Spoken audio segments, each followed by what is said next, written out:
It's important for us to continue on with a conversation as far as what higher education needs to do to remain relevant. To remain relevant now that we have AI. Students can easily get knowledge, can get information, they can start to use AI as a tutor to learn. But why do we still have higher education? Well, yes, there's accrediting, there's getting your credits in order to get that degree, but there's going to be more and more institutions, more and more businesses that will be, I don't care about you having a degree or not, I just want you to be able to do the job. That's going to increase more and more as information becomes easier for students to obtain. And AI is definitely going to facilitate that. So I want us to really have this discussion about different things that we can do to maximize the relevancy of higher education. So for this video, I want to focus on simulation, using AI as a simulator. Now, I recently gave a really great presentation at a conference. This was the SIDLIT conference, and that stands for the Summer Institute for Distance Learning and Instructional Technology. It's called SIDLIT. This is a great little conference that's given in Kansas every year. It's an annual conference and it's very inexpensive. It was only like $40 to attend, and they have both face-to-face and virtual options for you. So in that conference, I gave a presentation specifically called Using AI as a Simulator to Enhance Students' Experiences. So that's what I want to focus on in this video, is how we can use AI to help with the learning process, and why that this is so important for higher education in order to help ensure that it's remaining relevant so that we can maximize education for the student. Because higher education is so important and you gain so much more than simply just learning information, just data. No, we have to understand that there's much more to that. So for this video, I'm going to focus on simulation as the power that we can use AI for in order to really enhance that experience that the student goes through. Of course, we can't fully understand any of these things unless we first develop AI literacy. So I have lots of different videos talking about that. Here's a playlist that you can go through in order to really maximize AI literacy. And as always, there is this infographic that's available for you. But I want to start off with talking about a definition here of what I mean when I talk about simulation in education. So here I'm saying that simulation is an experiential instructional method that teachers create to imitate or replicate actual events, problems, procedures, or skills to achieve the desired instructional result.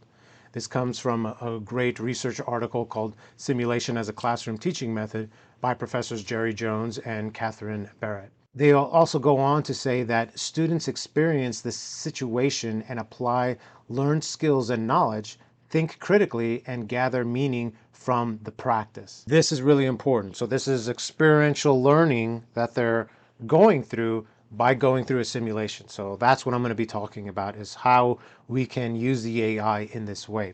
Now, there's lots of different types of simulations. We have everything from role-playing, scenario-based simulations, games, mock-up processes, virtual reality, extended reality, all sorts of different implementations for this. This is all an aspect of experiential learning, meaning active learning process. Before I go in and show you exactly how we can use AI to use it as a simulation, it's very important for us to talk about the why. Why should we do this? Why should we use simulation? I know that plenty of us that work in higher education, we already have a lot to do, right? We have lots of research to do, we have lots of classes to teach, and now we're being asked to do something more with AI to add this simulation. Well, the thing is that this is really powerful because it can enhance the overall learning practice, and there's many different specific reasons why this is so important to education. A major one is that by having a simulation available to students, this can allow them to increase their practice time. And tons of research has shown that, hey, if you increase practice, you're going to learn more. It's very simple. That's existed throughout time. The more you practice something, the better you'll get at it. So if a student could go through a simulation multiple times on their own, well, then that will lead to better learning. So that's just one of many reasons why this is important. Another big reason is that it's much more memorable. This is an actual experience as opposed to just being given data and information. No, by going through a simulation, it becomes this lived experience that is so much easier for them to actually remember. This also enhances motivation and engagement because it's active learning. So more motivation, more desire for the students to go through it, more learning occurs. This can also lead to greater equitable access for complex processes, meaning that it's much more difficult for someone to go through an overall process if it's not a simulation, because a simulation is much cheaper. A simulation is easier to put together and then have the students go through, as opposed to bringing students in and having the whole thing there for them to go through. That costs a lot of money. A simulation can save money, therefore more students will be able to access it.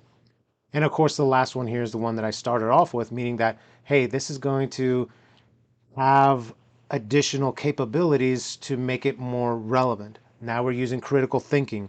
Now we're going through, and by having something to actually process and go through as active learning, now this becomes a greater chance for me to have active thinking, active critical processes that I'm going through, and this makes it that much more relevant. Hey, this is simulating real life. This is what I'm going for, so it becomes relevant. As a student, if I know and see that, hey, the university is going to be doing things that actively prepare me for this. Yes, theory is important, but so is practicality, so is praxis, right? So the simulation aspect will really hit on that part. So that's why this is extremely important. So let's get right to it. Here is a prompt that I want to show you as an example, right? This is an interviewing simulator. So this is a simulation of students actually conducting an interview with someone that's important. So here's the actual prompt. It says, please assume the role of a real-life professional marketing executive with 10 years of experience working at the United Nations Development Program, UNDP, in Yerevan, Armenia, whom I will be interviewing to gain a better understanding of this person's specific experience and this professional field as a whole. Let me ask questions and then you answer and I reply so I can practice my interviewing skills. After you answer 5 questions, give me usable feedback on how well I conducted the interview, active listening, follow-up questions, and friendliness, and what I can do to improve. Now, take note here that you would simply modify these things to suit your needs, right? In this case, marketing executive. It could be any position with 10 years of experience. Change that to however much experience that person might have. Working at the United Nations Development Program, you would change that up to wherever they're actually working at. And here it says in Yerevan, Armenian. That is just a position that I chose because that's where I'm currently working at right now. I'm working at the university here. So for my students, this would be local to them. And that's the other big thing, is that by having this type of simulation, we can really make it personalized. Personalized learning, man, that really enhances the motivational aspect, because now again, we're hitting that relevancy component. We can go through and make it very relevant to them by making it so specific that it personalizes for their exact situation. So in this case, these are the things that we would put in. You would modify it for your situation, for your student situation. And sure enough, when we put this into ChatGPT, the AI says, oh, yes, no problem. Absolutely. I'll role play as a seasoned marketing executive with 10 years of experience in UNDP in Yerevan, Armenia. So it's accepting all this and it's assuming that role. Because if you notice here, we used an advanced prompt formula where we're asking it to assume a specific role, specific context. We're giving it reasons for what we want. We're giving it specific instructions, all these important components. Now the result here is when I ask it a question, I say, could you please tell me about your education? Where did you get your degree? And what courses do you feel were most important to prepare you for what you're going through now? And it replies with, certainly, I earned my bachelor's degree in communications from the American University of Armenia and later pursued a master's in strategic marketing at the University of Leeds in the UK.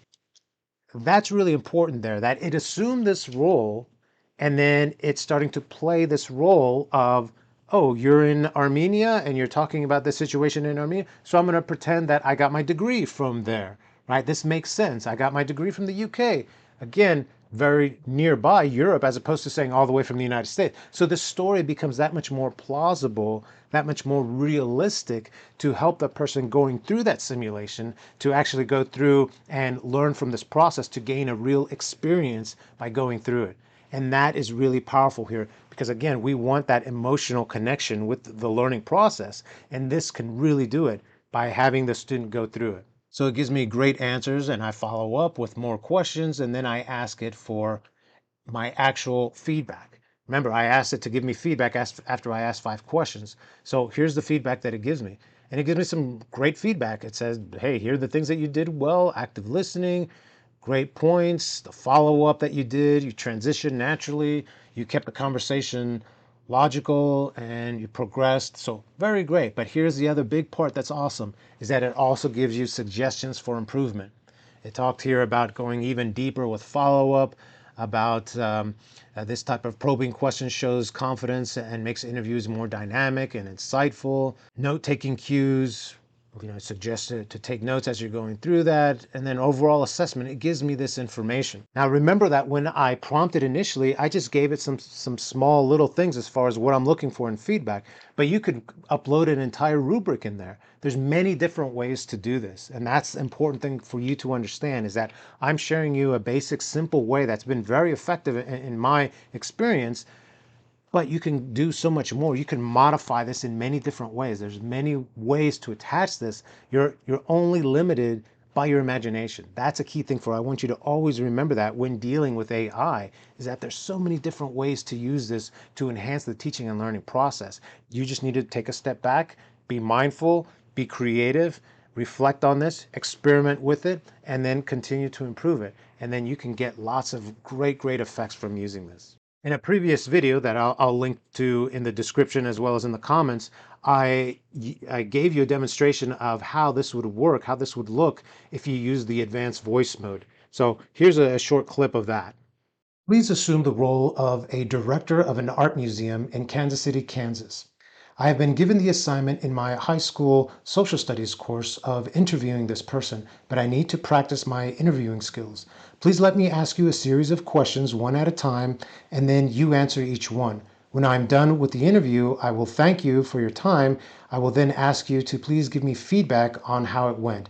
Please provide feedback regarding my questioning technique, active listening, follow-up questions, friendliness, questions asked, and overall effectiveness. Of course, I'd be happy to help you practice. Please go ahead and ask your first question whenever you're ready. Thank you so much for your time. Can you please share with me some of your educational background? Where did you get your degree and what additional training did you go through in order to get this position? Absolutely, I'd be happy to share. I earned my bachelor's degree in art history from the University of Kansas.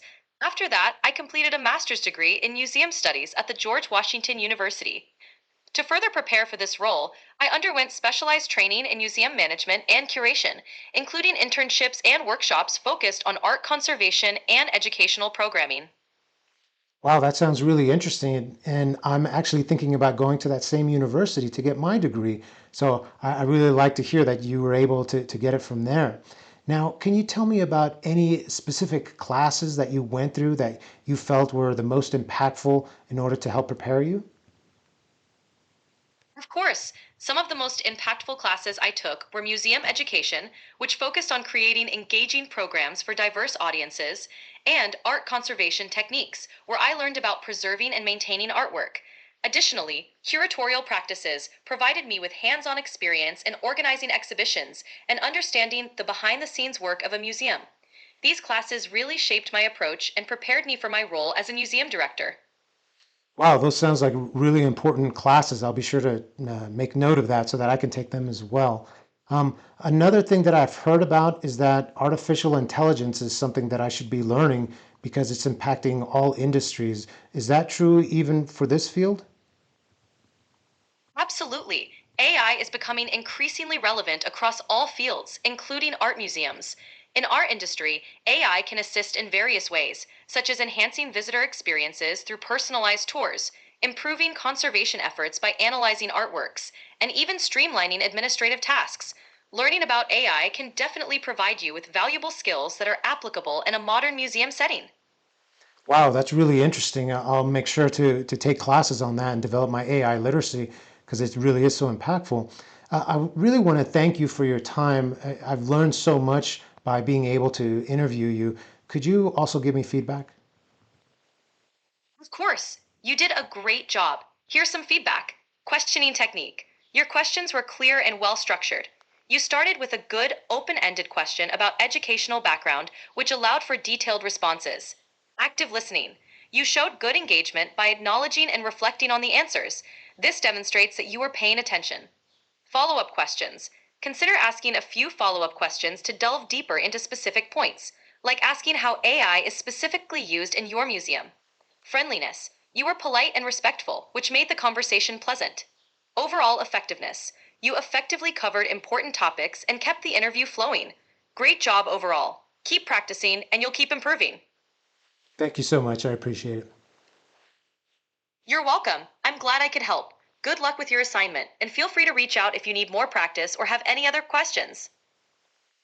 Now, I highly recommend using the advanced voice mode because it adds yet another level of it being realistic, right? More emotional connection. And the more that we can do that, the more powerful the learning experience will be. Now, you as the instructor, you need to decide, well, how much realism do you want, right? How vivid do you want the experience to be? Because are they ready for that or not? That's the big thing, is you have to make these decisions as far as how you're using the AI, how realistic do you want things, and then you make those choices to move forward because it's very powerful. I've done it many times, and it can be a very realistic to help prepare them for something to do in real life as well. Another big thing we have to consider here is the assessment aspect. We can use the AI simulation here for formative assessment as well as summative assessment. You make those decisions as far as how you want to implement. Now, in my experience, the way that I've done it for my course, and I teach professional communications, is I have my students go out into the real world and actually conduct an interview with a person. And it has to be somebody within their field. Now, this causes a lot of anxiety for a lot of my students because they're not used to doing that, right? But of course, I prepare them in class. We do lots of different sub skills to develop their capabilities. But now I also, before they go and do that summative assessment of actually interviewing someone, I have them do a formative assignment, and I have them go through the AI simulation. So they go through this AI simulation, and that helps them learn and prepare, develops these skills of interviewing so that they can do it in real life.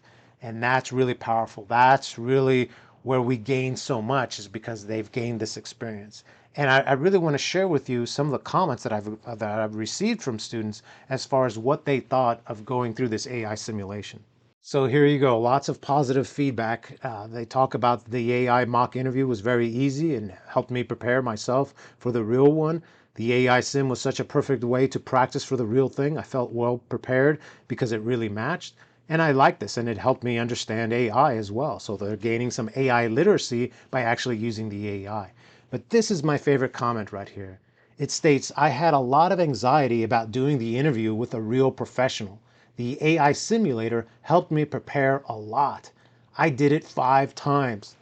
That's pretty powerful, right? And I remember this student, even though this was actually submitted to me via end of course evaluations, so I don't know who wrote it, but separately, I did have a female student come up to me and said that she told me that she really appreciated that AI simulation and that she went through it 5 times. So that's why I connected that, right?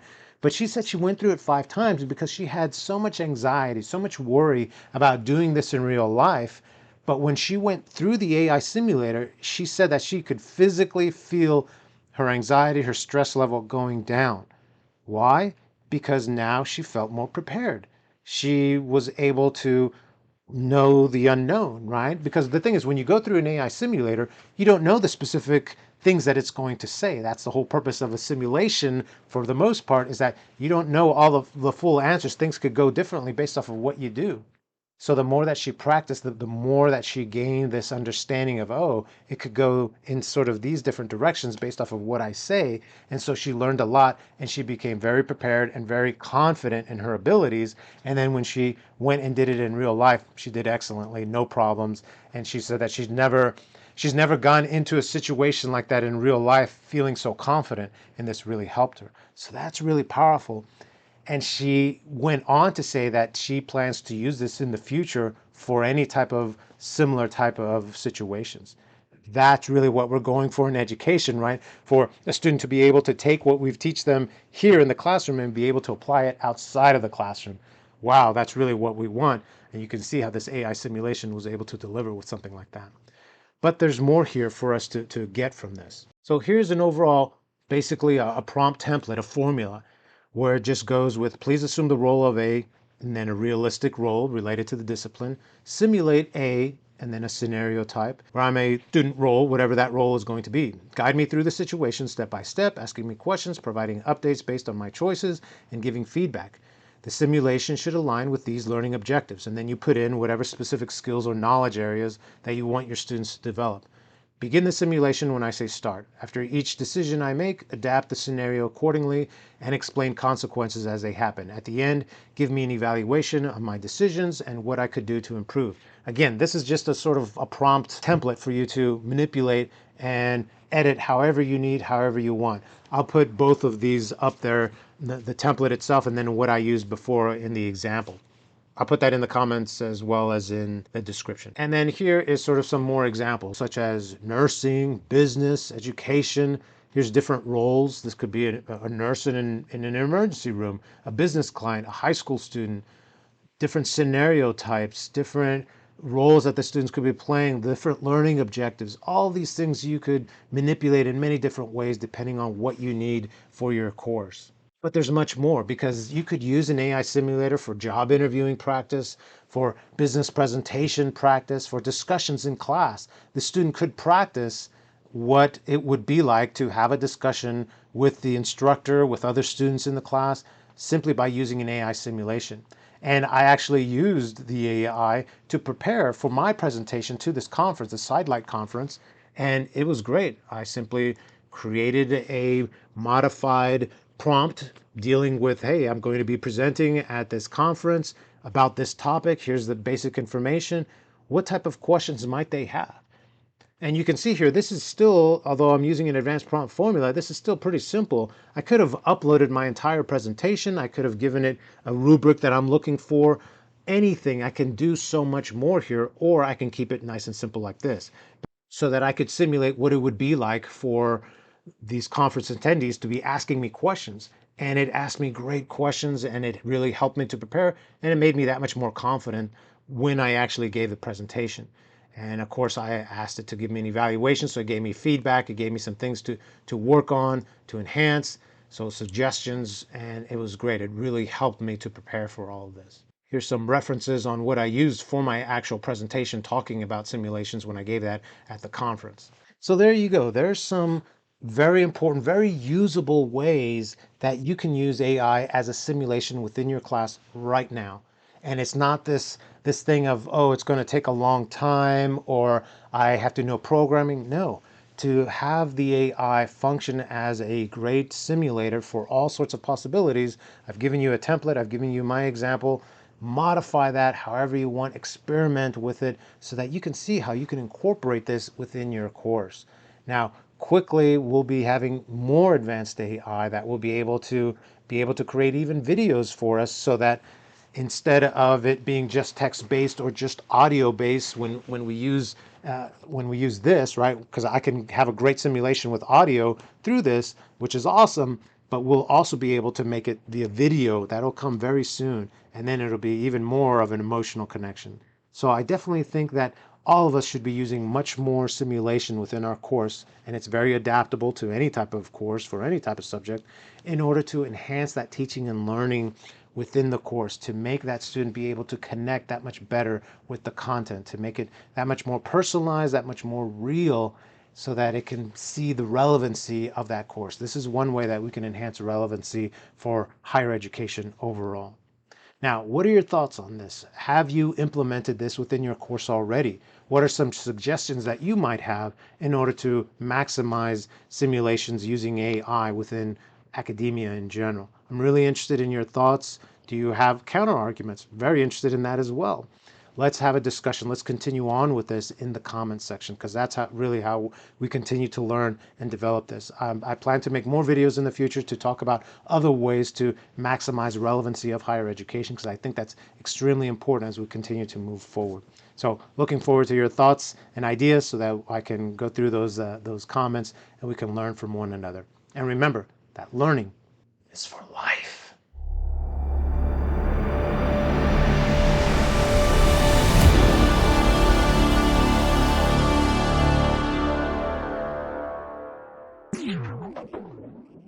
Thank you, everyone. I appreciate you staying through and checking out the closing credits here. Please make sure to check out my online courses as well as online books that are now available to help all of us continue to develop AI literacy.